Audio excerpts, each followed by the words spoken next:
নমস্কার, কেমন আছেন আপনারা সবাই? আশা করছি আপনারা সবাই খুব ভালো আছেন আর আমিও খুব ভালো আছি। এখন তো দেখছি নিয়ম মেনে প্রত্যেক দিন সকালবেলা এরকম বেশ বৃষ্টি হয় আর এই বৃষ্টির ওয়েদারটা এখন আমার খুবই ভালো লাগে। একটা সময় ছিল যখন এই বৃষ্টি পড়লে না মাথায় অনেক রকম টেনশন কাজ করতো, কিন্তু ঠাকুর আশীর্বাদে এখন সেই পরিস্থিতিটা নেই। কিন্তু ভাবলে খুব খারাপ লাগে যে এখনও অনেক মানুষের ওরকম মাথার উপরে চালটা মজবুত নেই। হয়তো বৃষ্টি হলে এখনও ভাবে যে হয়তো জল পড়বে, হয়তো সেই টেনশনে সারা রাত ঘুমই হয় না। এমন তো কত কিছুই ভাবি আমি, আর তার সাথে বৃষ্টিটাও বেশ এখন অনুভব করি, ভীষণই ভালো লাগে আমার। আর এই বৃষ্টির ওয়েদারে সবুজগুলো যেন আরও সতেজ হয়ে ওঠে, এই জিনিসটাই ভীষণ ভালো লাগে। আর আমাদের বাড়ির পাশে যেহেতু বেশ ভালোই গাছপালা আছে, তো এই জানলার পাশে বসে এরকম বৃষ্টি দেখতে খুবই ভালো লাগে। আর তার সাথে যদি 1 কাপ চা হয়, ওফ, পুরো জমে ক্ষীর। যাই হোক, চলুন এবার ঘরের কাজবাজে লাগি। অনেকটা সময় নিজের মতন করে কাটালাম, এবার চলুন এবার কাজে লেগে পড়ি আর ঘড়ির কাঁটার সাথে দৌড়াতে লাগি আমরা। প্রত্যেকের বাড়িতে হাজব্যান্ড যেদিনকে বাড়ি থাকে সেটা হচ্ছে তাদের ছুটির দিন, আর আমার সেদিনকে তার ডবল কাজের দিন। মানে যত 1 সপ্তাহের মাছ এরকম এনে রাখবে, সেগুলোকে কাটা বাছা ধোয়া, মানে অনেক কাজ, অনেক। এই এই এই দিনটার এই দিনকার যে কাজ সে না হিসাব করে বলা যাবে না। কী না করি সেদিনকে, যা কাজ থাকে তার থেকে মনে হয় যেন ডবল কাজ সেই দিনকেই থাকে। আমার ছুটি তো হয় না, সারাদিন ওই খেটে খেটেই মরতে হয়। আর তার সাথে যদিও বা ভাবি যে না, ও আজকে বাড়িতে থাকবে বা একটা সময় দেবে, তা না। প্রত্যেক সপ্তাহে কিছু না কিছু অফিসিয়ালি কাজবাজ পড়বে, নয় নিউ ব্যারাকপুরের দিকে দৌড়াবে। এইভাবেই কাটে আমাদের এই ছুটির দিনটা।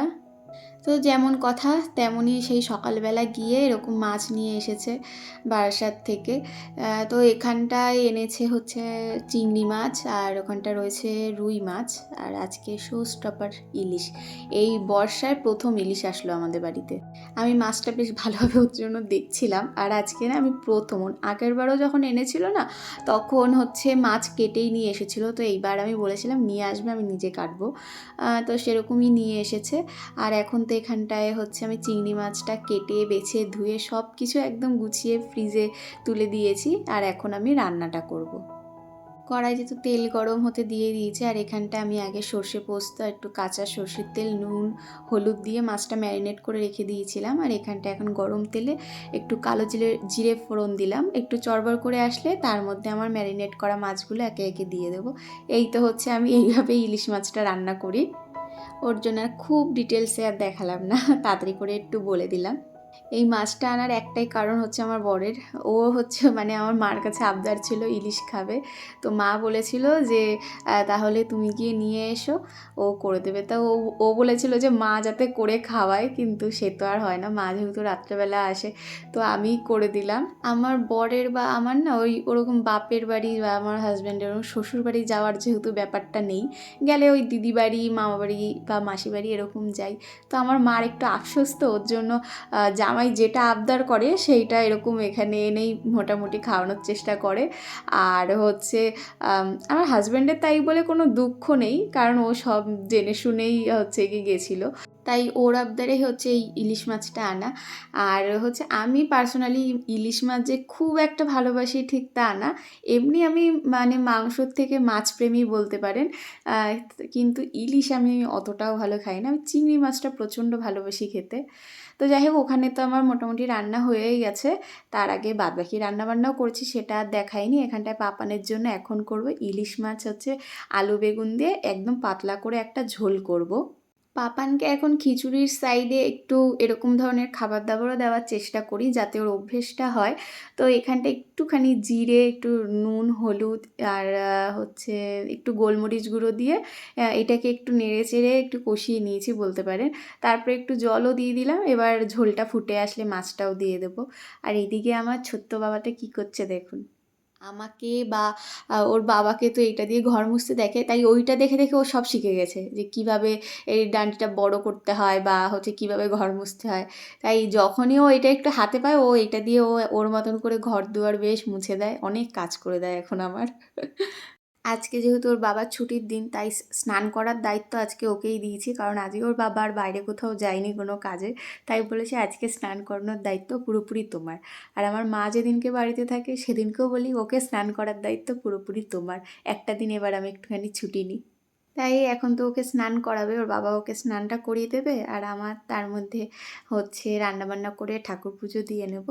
তো এইভাবেই এখন আমাদের মোটামুটি এরকম ম্যানেজ করেই দিন যাচ্ছে, কোনো রুটিন ওয়াইজ ওরকমভাবে কোনো কাজবাজ এখন আর হয় না। এখানটায় তো হচ্ছে পাপানের জন্য মাছের ঝোল রেডি হয়ে গেছে, এখন পাপানকে আমি ভাতটা খাইয়ে দেবো।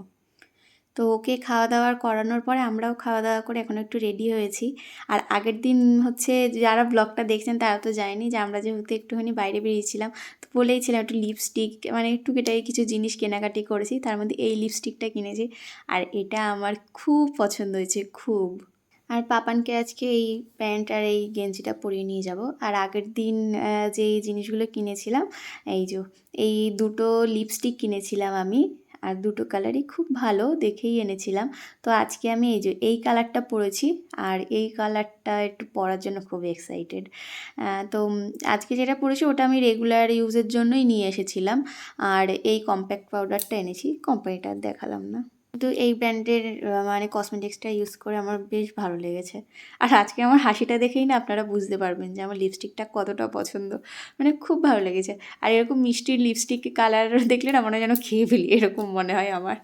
তো তারপর রেডি হয়ে আমরা বেরিয়ে পড়েছিলাম, একটু নিউ ব্যারাকপুরের দিকে এসেছি। এসে এখানটায় আমার হাজব্যান্ডের এক ফ্রেন্ডের যেহেতু ছেলে হয়েছে, তো ওই পুচকেটার জন্য কটা জামা কিনছিলাম। তো ওখান থেকে সুতির ওই দুটো জামা নিয়েছি, আর এখান থেকে না কনফিউশনে হচ্ছিলো যে কোন কালারটা নেব। অবশ্য বাচ্চা মানুষদের যেহেতু সব কালারই ভালো লাগে, তবুও বাচ্চাদের না আমার খুব হালকা কালার পরাতে খুব ভালো লাগে। তার জন্য হচ্ছে এই সবুজ কালারটাই নিলাম। সরি, সি গ্রিন কালার হবে, ভুল করে সবুজ বলে ফেলেছি।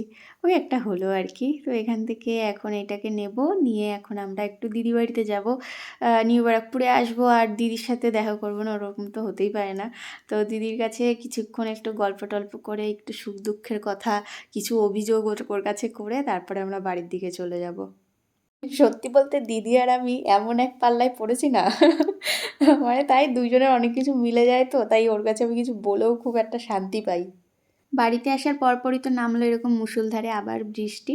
তো এই বৃষ্টির সাথেই সবাইকে আজকের মতন বিদায় জানাচ্ছি। আবার দেখা হবে পরের কোনো ব্লগে। ততদিনে আপনারা সবাই খুব ভালো থাকবেন, সুস্থ থাকবেন। আর আমার ভিডিও যদি আপনাদের ভালো লেগে থাকে অবশ্যই আমার পাশে থাকবেন। টাটা।